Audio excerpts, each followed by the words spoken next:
Ce 20 janvier 2025, Elon Musk franchira une nouvelle étape dans sa carrière et deviendra le Premier ministre de l'efficacité gouvernementale sous le second mandat de Donald Trump. Comment ce féru de technologie est devenu l'un des hommes les plus puissants du monde. Né le 28 juin 1971 à Pretoria en Afrique du Sud, Elon Musk passe son ennui d'adolescent en jouant à Donjons et Dragons et en dévorant des romans. Son grand-père maternel, un homme qui explora les continents à bord de son avion monomoteur, institue la devise familiale. Il n'y a jamais de limite à ce que vous êtes capable de faire dès lors que vous décidez de le faire. Une phrase dont le jeune Musk va s'emparer. À 17 ans, il demande la nationalité canadienne et débarque à l'université Queen's à Kingston, au Canada. Son diplôme en poche, il obtient une bourse à la prestigieuse université de Pennsylvanie. Le jeune homme étudie l'économie et la physique, matière dans laquelle il excelle. Il abandonne son doctorat à Stanford pour fonder l'annuaire électronique Zip2. En 1999, il utilise les 22 millions de la revente de la start-up pour fonder la banque en ligne X.com, qui deviendra PayPal après la fusion avec Confinity.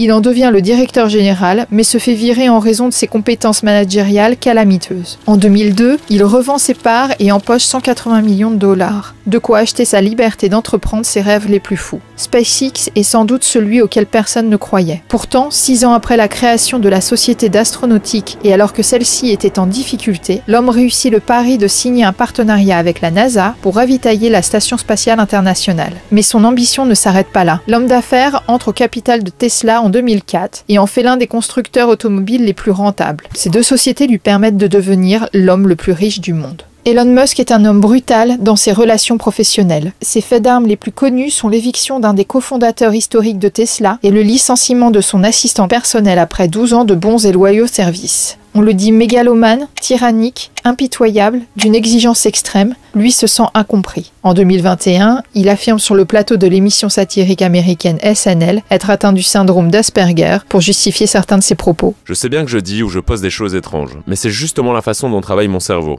À toutes les personnes que j'ai pu offenser, je dis « j'ai réinventé la voiture électrique et j'envoie des gens sur la planète Mars à bord d'une fusée ». Pensez vraiment que je serais un gars détendu et normal? La saga du rachat de Twitter et sa gestion pour certains problématique du réseau social commence à faire douter le monde sur les intentions de l'homme d'affaires. Alors comment un homme brillant, démocrate, impliqué dans la lutte contre le dérèglement climatique, a-t-il rallié les républicains et Donald Trump? Elon Musk a toujours été un libertarien. Ses actions anti-réglementation font le tour des réseaux sociaux, comme la fois où il a fumé un joint en direct dans un podcast filmé, ou quand il a rouvert en plein Covid et contre l'avis des autorités son usine Tesla en Californie. Son rapprochement avec le parti républicain remonte à 2016, où il devient conseiller de Donald Trump durant quelques mois. Il quitte son poste quand ce dernier annonce sortir des accords de Paris. L'homme n'en est plus à un paradoxe près. En 2018, le Huffington Post révèle qu'il a donné de l'argent aux républicains à 7 reprises. Mais il affirme en 2022 avoir voté plusieurs fois pour les démocrates, le parti de la gentillesse, devenu selon lui le parti de la division et de la haine. Aucun média américain ne semble s'accorder sur les véritables raisons de ce changement idéologique. Certains voient derrière ce soutien sa détestation des réglementations et du wokisme, et d'autres évoquent des raisons purement économiques. Selon le New York Times, les technophiles de la Silicon Valley, qui s'opposent aux revendications régulatrices des progressistes, seraient de plus en plus enclins à soutenir Donald Trump. Durant la dernière présidentielle américaine, Musk est devenu le fer de lance de la campagne du républicain et X l'outil idéal pour propager de fausses informations. Les deux hommes semblent inséparables. A star is born, Elon. Au point de faire du milliardaire le ministre de l'efficacité gouvernementale avec l'homme d'affaires Vivek Ramaswamy. L'objectif est simple. Démanteler la bureaucratie gouvernementale, sabrer les régulations excessives, couper dans les dépenses inutiles et restructurer les agences fédérales. Reste à savoir si Elon Musk, habitué à être le numéro 1, restera dans l'ombre du président américain.